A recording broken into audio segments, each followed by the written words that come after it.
दोस्तों आप सभी का स्वागत है आपके अपने चैनल में। फ्रेंड्स हम बात कर रहे थे बिहार डीएलएड एग्ज़ाम 2024 के बारे में। जैसा कि फ्रेंड्स आपका जो एग्ज़ाम होने वाला है वो 30 मार्च से लेकर यानी अप्रैल तक चलने वाला है। जैसा कि इलेक्शन आने वाले हैं तो इसके बीच बीच में जैसे समय मिलेगा सरकार वैसे कैलेंडर जारी कर देगी और आपका पेपर यानी जो है वो करवा दिया जाएगा। 30 मार्च से अप्रैल तक चलने वाला है लगभग। तो फ्रेंड्स आप सभी बिल्कुल लगातार तैयारी में बने रहिए और आज की प्रैक्टिस सेट में हम लगभग 50 प्रश्नों को कवर करेंगे। जो भी प्रश्न है वो बिल्कुल सिलेक्टेड प्रश्न है और किसी ना किसी एग्जाम में पूछे भी जा चुके हैं।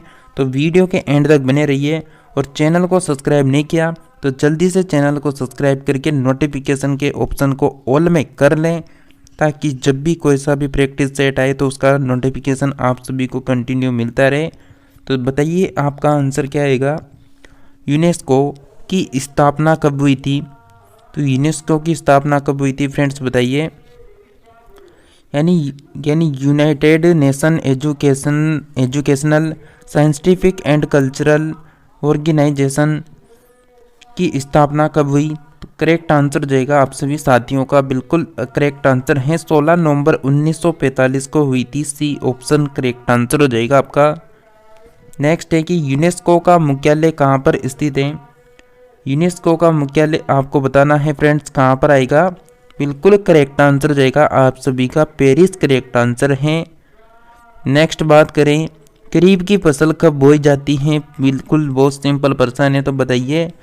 खरीफ की जो फसल होती है फ्रेंड्स वो बिल्कुल जून जुलाई में बोई जाती हैं, सभी को पता होगा। नेक्स्ट प्रश्न है कि खरीफ की फसल कब काटी जाती है? तो खरीफ की फसल जैसा कि बोई जाती है तो काटी कब जाती है? अक्टूबर और नवंबर। सी ऑप्शन ध्यान रखें। नेक्स्ट बात करें कि भारत का प्रथम वाइसराय कौन था? तो बिल्कुल फ्रेंड्स भारत का प्रथम वाइसराय आपको बताना है आप सभी फ्रेंड्स का बिल्कुल करेक्ट आंसर हो जाएगा लॉर्ड कैनिंग करेक्ट आंसर होगा डी ऑप्शन। लॉर्ड कैनिंग की अगर हम बात करें फ्रेंड्स तो लॉर्ड कैनिंग का जो कार्यकाल था इंडिया में वो 1856 से लेकर 1862 तक रहा था। और यहाँ पर बात करें तो ये भारत में कंपनी द्वारा नियुक्त अंतिम गवर्नर जनरल तथा भारत का प्रथम वाइसराय था।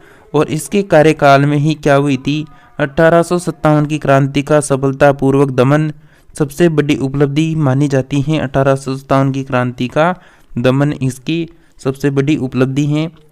नेक्स्ट बात करें यहाँ पर नेक्स्ट है सहायक संधि भारत में ब्रिटिश क्षेत्र का विस्तार करने के लिए अभ्यास की जाने वाली सबसे महत्वपूर्ण नीतियों में से एक थी, जिसे किसके द्वारा पेश किया गया था? तो फ्रेंड्स क्या आंसर आएगा इस प्रश्न का? तो फ्रेंड्स आप सभी का करेक्ट आंसर हो जाएगा लॉर्ड वेलीजली करेक्ट आंसर होगा। C option Lord Wellesley. यहाँ पर हम बात करेंगे फ्रेंड्स जैसा कि लॉर्ड वेलीजली की अगर हम बात करें तो लॉर्ड वेलीजली के बारे में हम जानते हैं। जैसा कि लॉर्ड वेलीजली का जो यानी कार्यकाल था वो लगभग यहाँ पर यानी 1798 से लेकर 1805 तक था। तो 1798 से लेकर 1805 तक था। और सहायक संधि पद्धति भी लॉर्ड वेलीजली द्वारा शुरू की गई थी। और भारत में सहायक संधि का प्रयोग जो है वेलीजली ने सर्वप्रथम जो फ्रांसीसी गवर्नर थे जिसका नाम आता है डुप्ले, जिसका नाम क्या है डुप्ले ने किया था।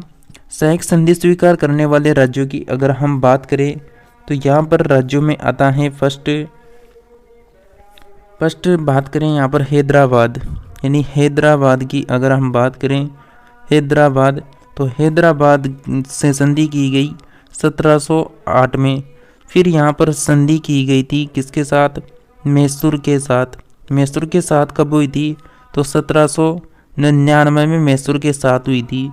उसके बाद बात करें तंजौर, तो तंजौर के साथ कब हुई थी? तंजौर की अगर हम बात करें तो तंजौर के साथ हुई थी 1799 में। तो तंजौर के साथ 1799। नेक्स्ट अगर हम बात करें अवध की तो अवध की बात करें तो अवध आता है 1801 में संधि हुई थी। और ये प्रमुख संधियाँ की गई थी। इंदौर के होलकरों ने जो है वो सहायक संधि स्वीकार नहीं की थी यहाँ पर। नेक्स्ट बात करें कि जो कंप्यूटर भाषा है उसमें फोरटन किस क्षेत्र में उपयोगी होता है। तो फोरटन का उपयोग किस क्षेत्र में उपयोगी होता है? विज्ञान के क्षेत्र में फोरटन का उपयोग किया जाता है। नेक्स्ट बात करेंगे कंप्यूटर भाषा में कोबल किसके लिए उपयोग होता है। तो कोबल जो शब्द हैं वो प्रयोग होता है बिल्कुल व्यावसायिक कार्य में। ये ऑप्शन करेक्ट आंसर हो जाएगा आपका। नेक्स्ट प्रश्न है कि ड्राफ्टिंग ऑफ लैप्स नीति किसने बनाई थी। ड्राफ्टिंग ऑफ लैप्स नीति किसने बनाई थी फ्रेंड्स बताइए। बिल्कुल करेक्ट आंसर हो जाएगा लॉर्ड डलहौजी ने बनाई थी। नेक्स्ट बात करें निम्नलिखित में से किन कोशिकाओं में नाभिक नहीं होता है। तो कौन सी ऐसी कोशिकाएं होती हैं जिनमें नाभिक नहीं होता है फ्रेंड्स बताइए। लाल रक्त कोशिका करेक्ट आंसर हो जाएगा यहाँ पर बी ऑप्शन। नेक्स्ट बात करें वह सबसे छोटा जीव कौन है जो स्वयं विकास एवं प्रजनन करने में असमर्थ है। तो सबसे छोटा जीव बताना है जो स्वयं विकास और प्रजनन करने में असमर्थ है, यानी समर्थ है। करेक्ट आंसर हो जाएगा माइकोप्लाज्मा, सी ऑप्शन आपका करेक्ट आंसर होगा। नेक्स्ट है कि मुगल सम्राट हुमायूं का मकबरा कहाँ पर स्थित है बताइए। बिल्कुल फ्रेंड्स ये सभी सिलेक्टेड पर्सन है तो ध्यान रखें।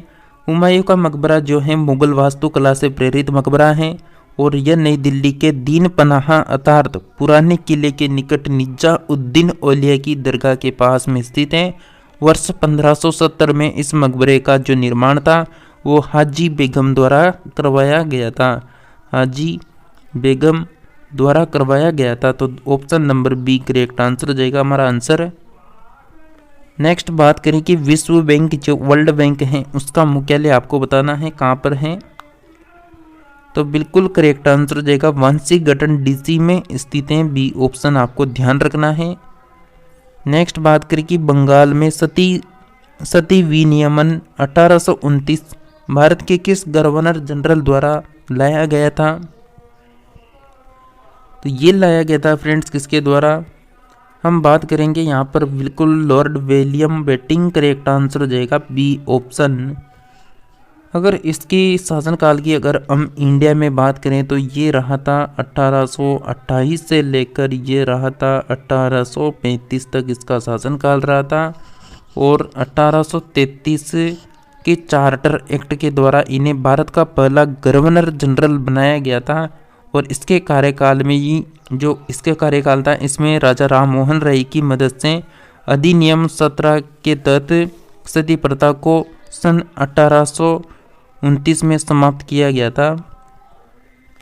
नेक्स्ट है कि निम्नलिखित में से कौन सा कथन है जो यहाँ पर गलत दे रखा है। तो फ्रेंड्स आप सभी को यहाँ पर जो कथन गलत दे रखा है वो आपको देखना है। पदार्थ के कण स्थिर अवस्था में होते हैं, ए ऑप्शन आपका करेक्ट आंसर हो जाएगा। नेक्स्ट बात करें कि निम्नलिखित में से कौन तत्व और ना ही योगी के, न तो तत्व है ना योगी के, तो कौन सा ऑप्शन सही आएगा। बिल्कुल ए ऑप्शन करेक्ट आंसर हो जाएगा वायु। नेक्स्ट है कि जल शोधन में कौन सी प्रक्रिया का प्रयोग किया जाता है। तो जल शोधन में प्रयोग होता है विपरीत प्रासरण का, बी ऑप्शन करेक्ट आंसर हो जाएगा आपका। नेक्स्ट बात करें कि स्वतंत्र भारत के गवर्नर जनरल कौन थे। तो स्वतंत्र भारत के गवर्नर जनरल हो जाएंगे लॉर्ड माउंटबेटन, बी ऑप्शन आपको ध्यान रखना है। नेक्स्ट बात करें कि जीवन की मूलभूत इकाई क्या है। जीवन की मूलभूत इकाई क्या होगी बताइए। जीवन की मूलभूत इकाई हो जाएगी फ्रेंड्स कोशिका, ये ऑप्शन ध्यान रखना है। नेक्स्ट बात करें कि प्रोटीन संश्लेषण में निम्न कोशिकांगों में से किनकी कोशिका यानी किनकी भूमिका सबसे अधिक महत्वपूर्ण है।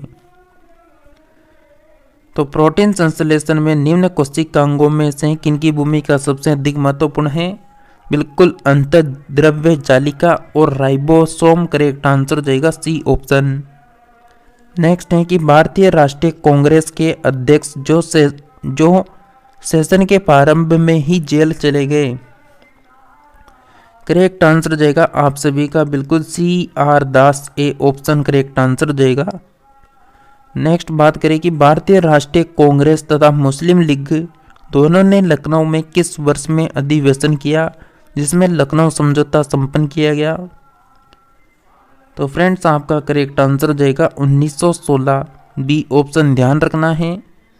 नेक्स्ट बात करें कि पादप कोशिका जंतु कोशिका से किस प्रकार भिन्न होती हैं? पादप कोशिका जंतु कोशिका से किस प्रकार भिन्न होती हैं?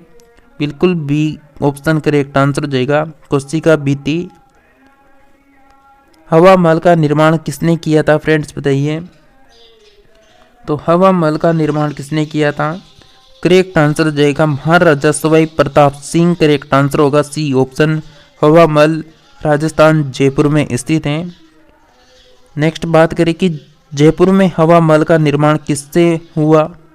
तो जयपुर में जो हवा महल है उसका निर्माण किससे हुआ? लाल और गुलाबी बलुआ पत्थर से। सी ऑप्शन आपको ध्यान रखना है। नेक्स्ट बात करें कि किस भारतीय राष्ट्रीय कांग्रेस के अधिवेशन में जवाहरलाल नेहरू ने समाजवाद को भारत की समस्याओं को हल करने का कुंजी बताया? तो जल्दी से फ्रेंड्स आप सभी क्लास को लाइक करके चैनल को सब्सक्राइब जरूर कर लें और अपने फ्रेंड्स को शेयर कर दें ताकि वह भी इस क्लास का लाभ उठा सके और सभी सिलेक्टेड पर्सनों को यहाँ पर अटेंड कर सके, क्योंकि ऐसे के पर्सन होते हैं वो बिल्कुल एग्जाम में सीधा आने की संभावना रहती है। तो लखनऊ अधिवेशन 1936 हमारा करेक्ट आंसर रहेगा।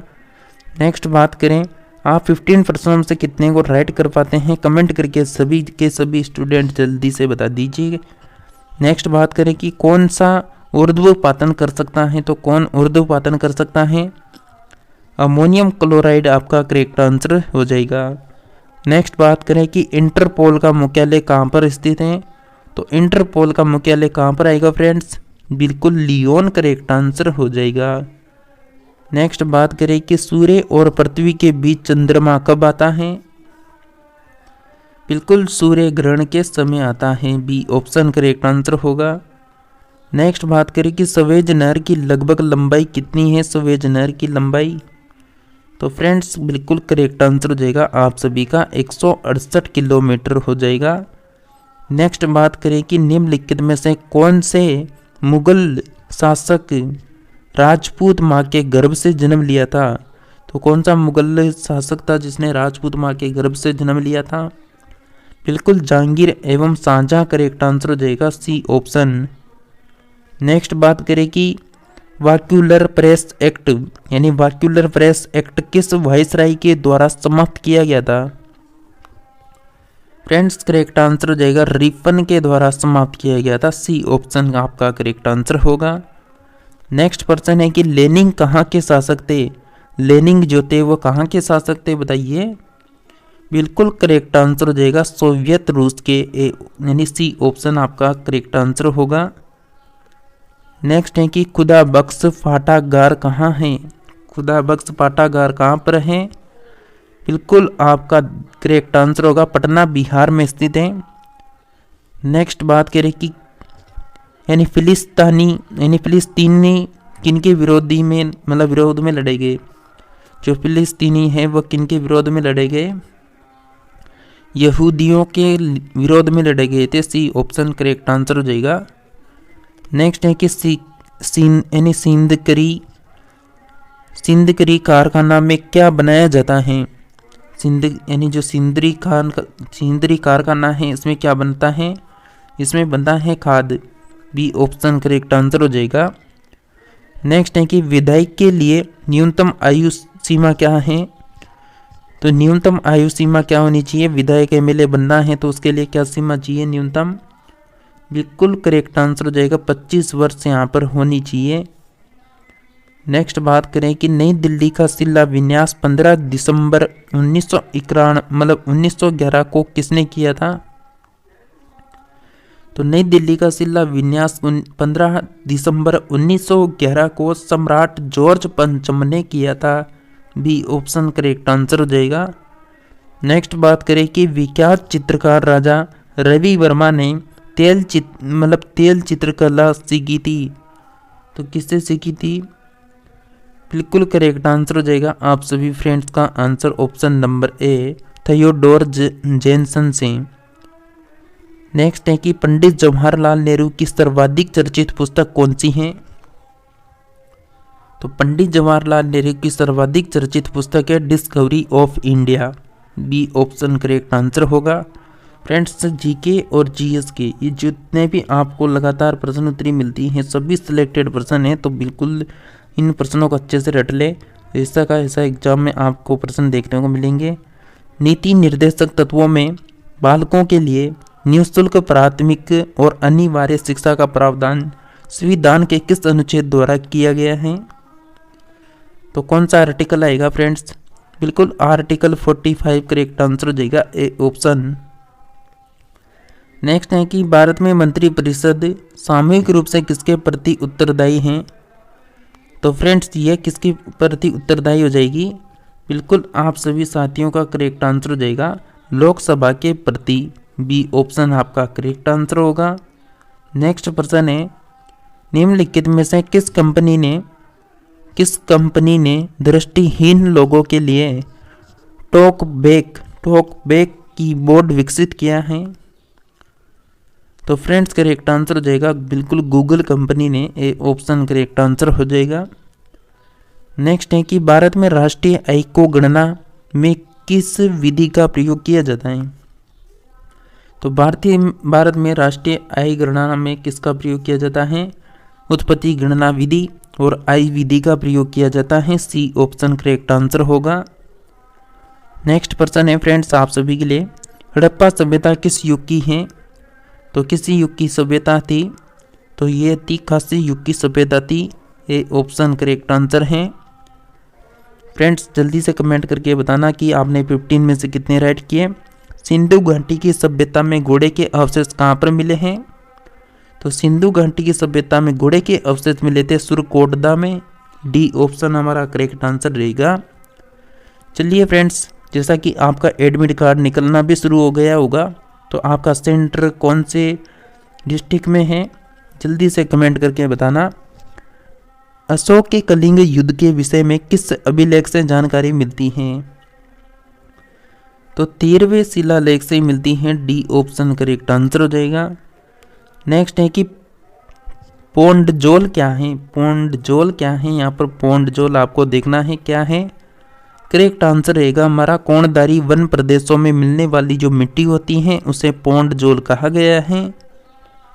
नेक्स्ट बात करें कि अंग्रेजों ने क्रिप्स मिशन को भारत में किस उद्देश्य से भेजा था? तो फ्रेंड्स, बिल्कुल इंग्लैंड के युद्ध प्रयत्नों में भारतीयों का सहयोग प्राप्त करने हेतु भेजा था। सी ऑप्शन हमारा करेक्ट आंसर रहेगा। अंतिम प्रश्न है, तो आप जल्दी से कमेंट करें पहले कि आपने अभी तक कितने प्रश्नों को राइट किया और आपका सेंटर कौन से डिस्ट्रिक्ट में है। जल्दी से कमेंट करके बताइए। भारत में चंदन की लकड़ी के वन सर्वाधिक कहाँ पर पाए जाते हैं? बताइए कौन सी जगह पाए जाते हैं भारत में सर्वाधिक चंदन की लकड़ी के वन? बिल्कुल नीलगिरी की पहाड़ियों पर। सी ऑप्शन आपका करेक्ट आंसर रहेगा। तो फ्रेंड्स, आपने अब तक यानी 15 प्रश्नों से कितने को यानी यहाँ पर आपने टारगेट यानी कितना अचीव किया है यहाँ पर 50 प्रश्नों में? तो जल्दी से कमेंट कर दीजिए। और फ्रेंड्स, लगातार प्रैक्टिस सेट करने के लिए आप चाहे बिहार डीएलएड की तैयारी कर रहे हो, साथ ही बिहार एसएससी की तैयारी कर रहे हो, साथ ही बिहार पुलिस एग्जाम की तैयारी कर रहे हो, या फिर बिहार के अदर कोई से भी एग्जाम की तैयारी कर रहे हो जिसमें जीके जीएस पूछा जाता है, तो उसके लिए आप सभी लगातार क्लास को अटेंड कर सकते हैं। चैनल को सब्सक्राइब कर लें और अपने फ्रेंड्स को शेयर कर दें ताकि वह भी अधिक से अधिक फ्रेंड्स को जोड़ सके। तो इसी के साथ मिलते हैं नेक्स्ट क्लास में, तब तक के लिए आप सभी बने रहिए।